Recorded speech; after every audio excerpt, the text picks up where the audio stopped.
Hello everyone, welcome to my channel. In today's video we are going to speak of World Bank. इससे पिछले video में हम लोगों ने डिस्कस किए थे कुछ फैक्ट्स जो रिलेटेड थे आईएमएफ से। आईएमएफ से ही एसोसिएटेड एक और इंटरनेशनल ऑर्गेनाइजेशन है जिसके बारे में हमें पता होना चाहिए, जो है वर्ल्ड बैंक। इसके पिछले वीडियो में हम लोगों ने ये पढ़ा था कि 1944 में एक कॉन्फ्रेंस हुई थी जो कि ब्रेटन वुड्स कॉन्फ्रेंस थी। वो की गई थी 44 कंट्रीज़ को मिला के, ताकि वर्ल्ड वॉर 2 जब ख़त्म हो तो पूरे वर्ल्ड के कंट्रीज़ के इकोनॉमिक स्टेबिलिटी को मेंटेन करने के लिए एक फ़ंड क्रिएट किया जाए। उस फंड को इंटरनेशनल मॉनेटरी फ़ंड कहते हैं। एंड उसी के साथ एक और ऑर्गेनाइजेशन की शुरुआत की गई थी जिसे हम वर्ल्ड बैंक कहते हैं। तो वर्ल्ड बैंक एंड आईएमएफ दोनों को ब्रेटन वुड्स ट्विंस भी कहा जाता है।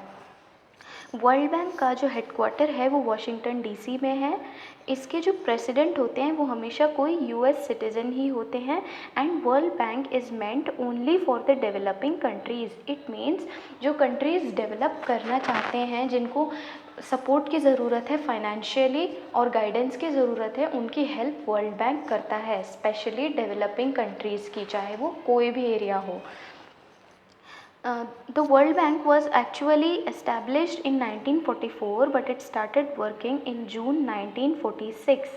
World bank actually comes under a group. इसका parent organisation world bank group है जिसमें 5 अलग अलग इंस्टीट्यूशंस आते हैं।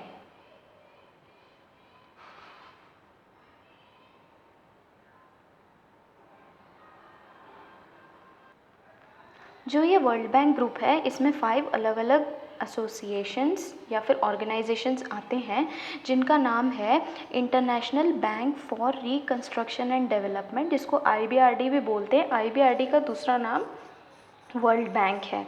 वर्ल्ड बैंक में मेंबर कंट्रीज़ 189 है। जो भी कंट्री आईएमएफ का मेंबर बनता है वो ऑटोमेटिकली वर्ल्ड बैंक का मेंबर बन जाता है।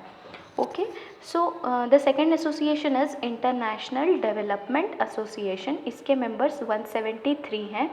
इंटरनेशनल फाइनेंस कॉरपोरेशन आईएफसी, जिसके मेंबर 184 हैं। मल्टीलेटरल इन्वेस्टमेंट गारंटी एजेंसी मीगा, जिसके मेंबर्स 181 हैं। And the last one is international centre for development of investment disputes. इसमें 161 मेंबर्स है। जो हमारा कंट्री है इंडिया, वो इन चारों में मेंबर है, सिर्फ लास्ट वाले में वो मेंबर नहीं है। सो जब सेकेंड वर्ल्ड वॉर ख़त्म हुआ तो पूरा वर्ल्ड एक इकोनॉमिक क्राइसिस में था, क्योंकि लोगों के जो कंट्रीज़ थे उनके पास एज अ स्टेबिलिटी कोई फाइनेंशियल बैकअप नहीं था। सो उसको ठीक करने के लिए, ताकि वर्ल्ड अपनी इकोनॉमिक स्टेबिलिटी में वापस आ सके, वर्ल्ड बैंक का क्रिएशन किया गया। वर्ल्ड बैंक का क्रिएशन स्पेशली डेवलपिंग कंट्रीज़ जो कि ऑलरेडी बहुत पुअर हैं और जो डेवलप करना चाहते हैं उनको फंड्स प्रोवाइड करने के लिए हुआ। मान लीजिए कोई एक डेवलपिंग कंट्री है, फॉर एग्जांपल हमारा कंट्री, अगर वो एजुकेशन सेक्टर में अपने आप को इम्प्रोवाइज़ करना चाहता है या बिज़नेस सेक्टर में अपने आप को इम्प्रोवाइज़ करना चाहता है ताकि वो डेवलप कर सके, तो उस केस में उसे जो लोन मिलेगा या जो पैसा मिलेगा अपने कंट्री को डेवलप करने के लिए, वो वर्ल्ड बैंक से मिलेगा। एंड वर्ल्ड बैंक का अदर नेम है IBRD. So if you look at the structure of world bank, world bank के जो प्रेसिडेंट हैं वो हैं डेविड मालपास। ये 14th प्रेसिडेंट हैं। एक प्रेसिडेंट के साथ यहाँ पे वाइस प्रेसिडेंट्स होते हैं। वाइस प्रेसिडेंट्स में 2 एग्जीक्यूटिव वाइस प्रेसिडेंट्स होते हैं, 3 सीनियर वाइस प्रेसिडेंट्स होते हैं एंड 24 वाइस प्रेसिडेंट्स होते हैं। उसके साथ एग्जीक्यूटिव डायरेक्टर्स होते हैं जो कि 25 इन नंबर होते हैं। एग्जीक्यूटिव डायरेक्टर्स और प्रेसिडेंट मिला के बोर्ड ऑफ डायरेक्टर्स बनाते हैं। सो इस तरीके का कुछ वर्ल्ड बैंक का एडमिनिस्ट्रेटिव स्ट्रक्चर होता है। ये बात याद रखने वाली है कि वर्ल्ड बैंक का जो प्रेसिडेंट होता है वही वर्ल्ड बैंक ग्रुप का भी प्रेसिडेंट होता है, ठीक है। और वर्ल्ड बैंक का प्रेसिडेंट 5 ईयर टर्म में आता है, मतलब उनका जो कार्यकाल होता है वो 5 ईयर्स का होता है। और उसे हमेशा एक यूनाइटेड स्टेट्स का सिटीज़न होना चाहिए। जबकि हमने आईएमएफ में ये पढ़ा था कि आईएमएफ के जो प्रेसिडेंट या फिर चेयरमैन होते हैं वो हमेशा यूरोपियन होते हैं।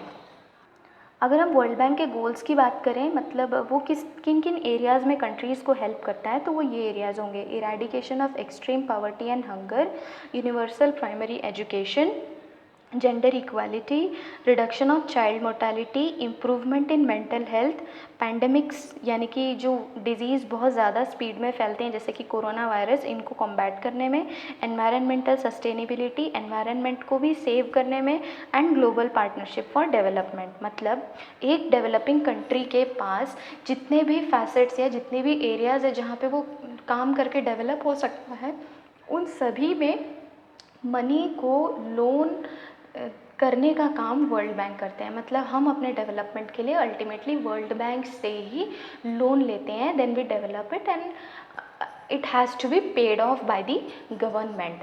So that is how World Bank helps us and the entire world in its development. I hope the facts were clear to you. If you still have any doubt or any query, please mention in the comment box. I'll be happy to help you. Thank you so much.